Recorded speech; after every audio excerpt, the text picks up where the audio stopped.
સમૂહલગ્નમાં જોડાયેલી 17 દીકરીઓને પાનેતર. ગણપતપુરા ગામે સેવાભાવી પહેલ. પાદર તાલુકાના ગણપતપુરા ગામ ખાતે સેવાભાવ અને સામાજિક એકતાનું અનોખું ઉદાહરણ જોવા મળ્યું હતું, જ્યાં સદભાવના સંસ્કાર ટ્રસ્ટ દ્વારા આયોજિત અદ્વિતીય નિઃશુલ્ક સમૂહલગ્ન પૂર્વે 17 દીકરીઓને પાનેતર અર્પણ કરવામાં આવ્યું હતું. આવનાર તારીખ 10 મે 2026ના રોજ યોજાનારા ભવ્ય સમૂહલગ્નને લઈને આયોજનનો પ્રારંભ કરવામાં આવ્યો હતો. આ પ્રસંગે ગણપતપુરા ગામે આવેલા ઘેલાઝાડ રામદેવ પીર મહારાજ મંદિર ખાતે કાર્યક્રમ યોજાયો હતો, જેમાં સમૂહલગ્નમાં જોડાયેલી 17 દીકરીઓને પાનેતર આપી સન્માનિત કરવામાં આવી હતી.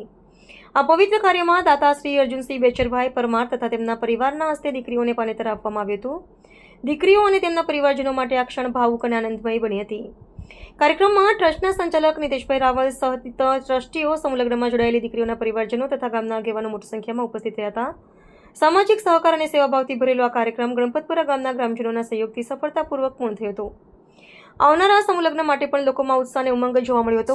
આ પહેલ સમાજમાં દીકરીઓના સન્માન અને સહાય માટે પ્રેરણારૂપ બની રહી છે. પ્રથમ સમૂહ લગ્ન બાદ આજે બીજો સમૂહનું આયોજન કરવામાં જઈ રહ્યા છે. અમારી તારીખ છે 5મા મહિનાની 10મી તારીખ છે અને 17 જોડા રાખેલા છે. ત્યારે આજે સદભાવના સંસ્કાર ટ્રસ્ટ તરફથી આજે એક દાતા મળ્યા હતા. તેમને અર્જુનભાઈ તેઓનું નામ છે. અર્જુનભાઈ, આપનું આખું નામ શું? અર્જુનભાઈ બેચરભાઈ. અચ્છા, અર્જુનભાઈ બેચરભાઈ પરમાર. તેઓએ 17 દીકરીઓને પાનેતર દાન વિતરણ કર્યા છે. ખૂબ ખૂબ આભાર વ્યક્ત કરીએ છીએ કે આવા દાતાઓના લીધે જ અમે કંઈક કરી શકીએ છીએ આગળ.